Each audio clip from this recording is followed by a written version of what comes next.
So the Butler County coroner, William Young, had jurisdiction over the body under the strange laws of Pennsylvania because Butler County had paid for the autopsy to be performed, and jurisdiction then shifts under Pennsylvania law to Young from Allegheny County. So it was in Butler County, the Butler County coroner who performed the autopsy.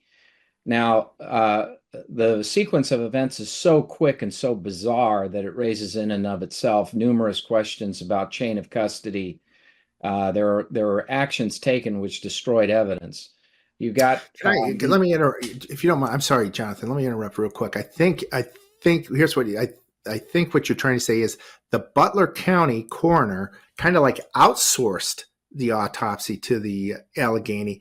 He performed it, but Butler County guy has ultimate, I guess, responsibility or oversight over the entire. So that document was outsourced now by the other county, right? right. So you have jurisdiction over the body with Butler County. And in any event, we have July the 13th, we have the assassination attempt. The same day the assassin is killed, and he's on that roof. We don't have the coroner completing his examination of the body until 6 or 7 hours later in the morning on the 14th. Then we have the body being taken. We don't know the details of this. And then the roof was cleared off. The blood and other things were removed, apparently maybe even the weapon, so that evidence then was immediately removed from the scene, despite the fact that there had not been opportunity for the congressional investigation or the FBI investigation to be completed. Then you have, in addition to that, a big problem because you have the body being released on the 23rd, just 10 days after he was killed on the roof, and then it's given in the custody of the body was given over to the parents, and then the body was cremated. So this transpired. It only could have happened with FBI consent, which raises a number of troubling questions because the FBI was certainly on notice that Congress was investigating at the time.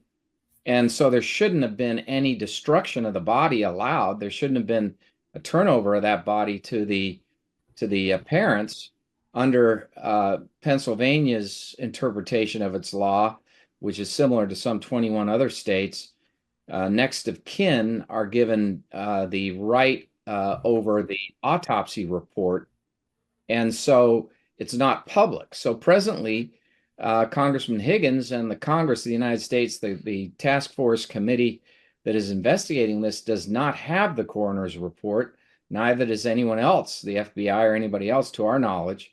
And so as a result, you've got the parents have the report, which the public needs to know, which the Congress needs to know, which we all need to be able to see and investigate. We have a critical need for that information, and yet it's not being supplied. So there needs to be a subpoena from the committee to compel the production of the information. There also needs to be a change in federal law to require, in instances of mass shooting and attempted assassinations, that coroner's reports are immediately supplied to the government and the public. There's no justification that it makes any sense whatsoever to deny the public access to this information. We have to make critical decisions, as do our representatives, about how to use that information to reduce the risk of further shootings, and denying us that information obstructs really the investigations as well as the ability of lawmakers and others to take action.